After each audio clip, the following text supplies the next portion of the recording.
왕이 될 수 있었지만 왕이 되지 못한 사람이 있습니다. 아니, 어쩌면 왕이 되지 않으려 했던 사람일지도 모릅니다. 조선 태종의 맏아들, 한때는 누구보다 왕위에 가까웠던 인물, 바로 양녕대군입니다. 사람들은 흔히 말합니다. 세종대왕이 위대한 왕이 될 수 있었던 건 형 양녕대군이 일부러 자리를 비켜주었기 때문이라고. 정말 그랬을까요?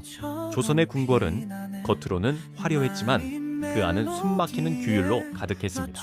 왕세자는 단지 좋은 옷을 입고 좋은 음식을 먹는 자리가 아니었습니다.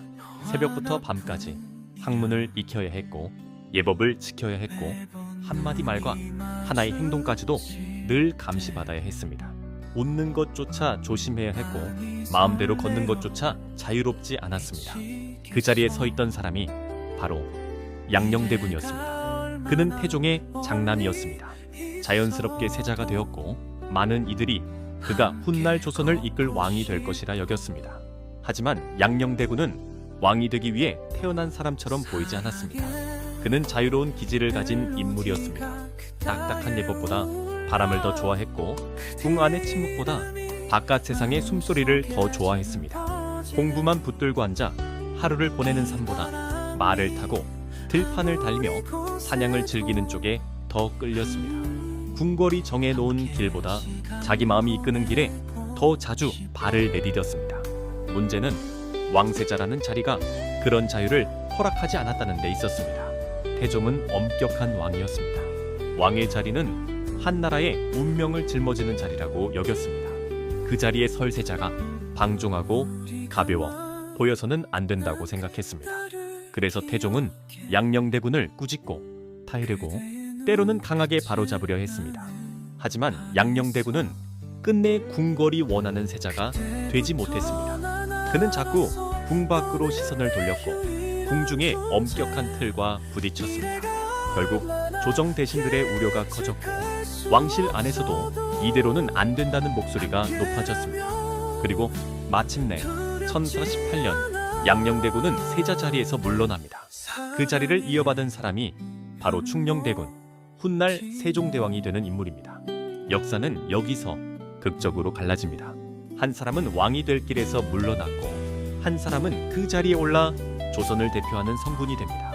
그래서 후대 사람들은 양녕대군을 더 궁금해합니다.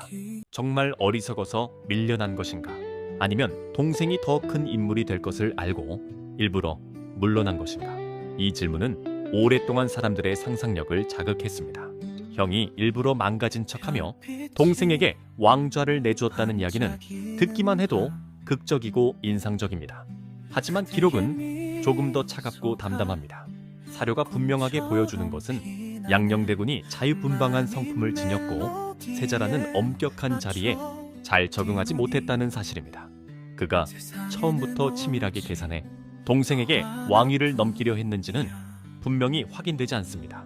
즉, 전설처럼 멋지게 꾸며진 이야기와 기록으로 확인되는 사실은 서로 다를 수 있다는 뜻입니다. 우리가 확실히 말할 수 있는 것은 양녕대군이 왕좌의 무게를 편안하게 감당할 사람은 아니었다는 점입니다. 그는 높은 자리에 오를 능력보다 그 자리를 견디는 성향이 더 중요하다는 사실을 몸으로 보여준 인물이었습니다. 왕이 되는 일은 단순히 머리에 왕관을 쓰는 일이 아니었습니다. 자기 마음을 누르고 자유를 접고 한 나라를 위해 평생 자신을 다스려야 하는 길이었습니다. 양녕대군은 그 길과 맞지 않았습니다. 그래서 그는 왕이 될 수 있었던 사람이었지만 왕이 되지 않은 사람으로 남았습니다. 그렇다고 해서 그가 완전히 평민이 된 것은 아닙니다. 많은 사람들이 양녕대군을 두고 왕이 싫어 평민처럼 살았다고 말하지만 정확히 말하면 그는 왕족 신분을 버린 적은 없습니다. 세자 자리에서 물러난 뒤에도 그는 여전히 왕실의 사람으로 남았습니다. 다만 중요한 것은 그의 삶이 왕좌의 중심에서 멀어졌다는 점입니다.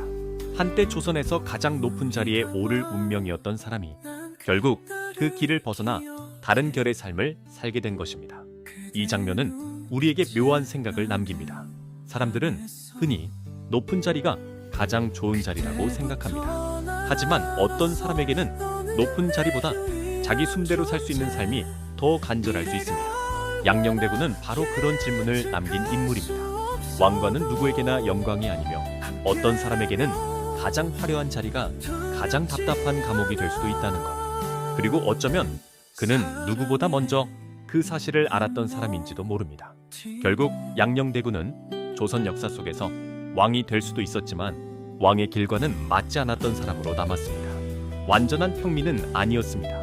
하지만 왕좌의 중심을 떠나 조금은 더 자유로운 삶을 향해 기울었던 인물. 그래서 지금까지도 사람들 기억 속에 특별하게 남아있는 왕족, 왕이 될 운명을 손에 쥐고도 그 무게를 내려놓은 사람. 양녕대군의 삶은 우리에게 이렇게 묻고 있습니다.